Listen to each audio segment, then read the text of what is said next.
Hey students, welcome to my channel. आज के इस लेक्चर में हम जो टॉपिक देखेंगे वो है TRP operon. TRP operon, it is also called as tryptophan operon.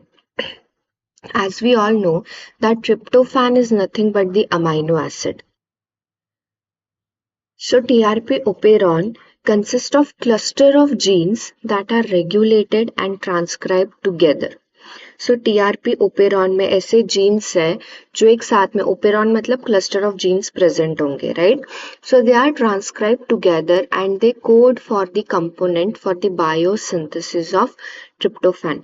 ऐसे कंपोनेंट को वो सिंथेसाइज करेंगे, बनाएंगे, जो कि किस में हेल्प करेगा? ट्रिप्टोफैन को बनाने में हेल्प करेगा। Okay, TRP operon, it is also called as tryptophan operon. इस ओपेरॉन में क्या होगा? क्लस्टर ऑफ जीन्स होंगे, राइट? जो ट्रांसक्राइब होने के बाद एक साथ जब वो ट्रांसक्राइब होंगे तो वो क्या बनाएंगे? ऐसे कंपोनेंट बनाएंगे जो कि ट्रिप्टोफैन को बना सकता है। Okay, it is an example of negatively controlled repressible operon.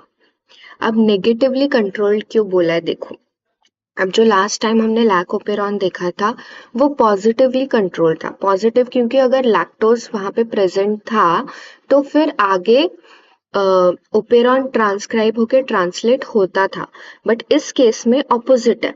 It is an example of negatively controlled repressible operon. Negatively मतलब जब ट्रिप्टोफैन वहां पे प्रेजेंट होगा तो ओपेरॉन क्या होगा? ट्रांसक्राइब या ट्रांसलेट नहीं होगा। अ negatively controlled repressible operon is that it is inhibited by the repressor, जो कि क्या होगा? repress होगा by the repressor. It consists of 5 structural genes. हमने लास्ट टाइम भी देखा था ओपेरॉन में रेगुलेटरी जीन्स भी होते हैं और स्ट्रक्चरल जीन्स भी होते हैं, राइट? टीआरपी ओपेरॉन के केस में 5 स्ट्रक्चरल जीन है। कौन कौन से? TRPE-DCBA।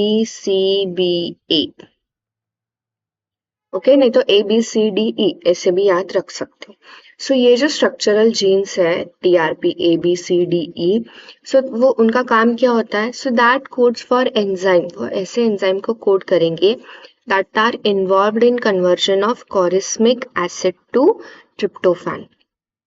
ऊपर भी दिया था ऐसे कंपोनेंट बनाएंगे जो कि बायोसिंथेसिस में ट्रिप्टोफैन की हेल्प करेंगे, राइट?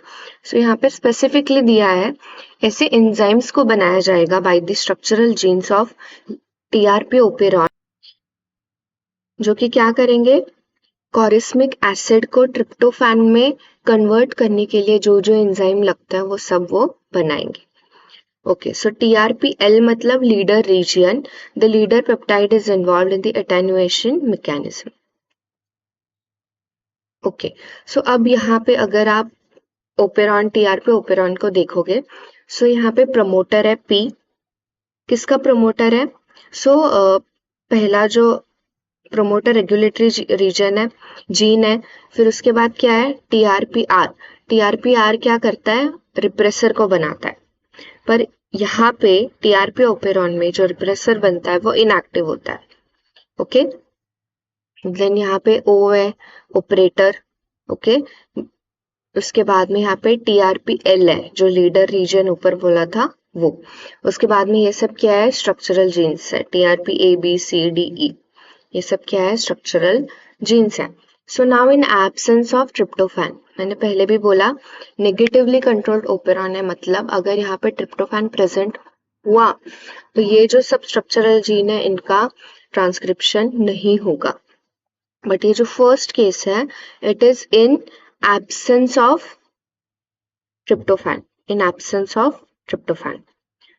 देखते हैं हम फर्स्ट कैसे रन होता है। देखो यहाँ पे ऑफ कोर्स क्या होगा? प्रमोटर रीजन पे आरएनए पॉलीमरेज आके बाइंड करेगा। अब बाइंड करने के बाद जब वो आगे मूव करेगा TRPR पे, तब वो ट्रांसक्रिप्शन ट्रांसलेशन करके क्या बनाएगा? एपो रिप्रेसर बनाएगा। अब ये जो एपो रिप्रेसर होता है वो इनएक्टिव होता है। कैसे होता है ये? इनएक्टिव। ये जो रिप्रेसर बना है ये जाके ऑपरेटर को बाइंड नहीं कर सकता क्योंकि वो इनएक्टिव है। यहाँ से क्या होगा? तो आरएनए पॉलीमरेज आगे बढ़ा, उसने एपोरिप्रेसर बनाया, इनएक्टिव था, फिर वो आगे बढ़ा ऑपरेटर के पास और आगे जाते जाते जाते वो क्या हो जाएगा, यहाँ पे ट्रांसक्रिप्शन होगा। सो यहाँ पे फुल लेंथ टीआरपी एमआरएनए क्या हुआ है, बना है, राइट। सो यही आगे जाके इसका ट्रांसलेशन भी होगा और क्या करेगा, ये ऐसे एंजाइम्स को बनाएगा जो कि कोरिस्मिक एसिड को ट्रिप्टोफैन में कन्वर्ट कर सकते हैं। Now the next case, that is in presence of tryptophan. अगर tryptophan present हुआ तो क्या होगा, ओपेरॉन का ट्रांसक्रिप्शन नहीं होगा।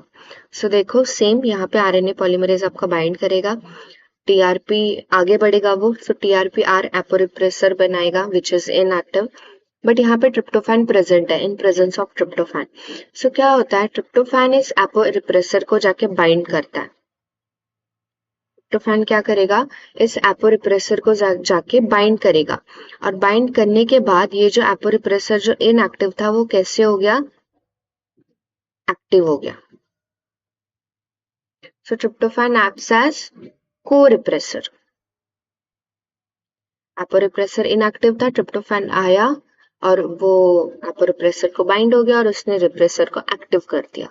अब ये रिप्रेसर कहाँ जाके बाइंड होगा, ये जाके बाइंड होगा ऑपरेटर पे। अब जैसे कि हमें पता है यहाँ पर रिप्रेसर आके बाइंड हुआ है, सो यहाँ से आगे जो है वो आरएनए पॉलीमरेज मूव ही नहीं कर सकता। So transcription here is repressed. So यहाँ पे क्या हो गया, ट्रांसक्रिप्शन यहाँ पे नहीं हो सकता। सो समझ आ रहा है आपको ये ओपेरॉन कैसा है, जब ऑलरेडी ट्रिप्टोफैन प्रेजेंट है तो और ट्रिप्टोफैन नहीं बनाने देता है ये ओपेरॉन। सो ट्रिप्टोफैन क्या करेगा, इनहिबिट कर देगा।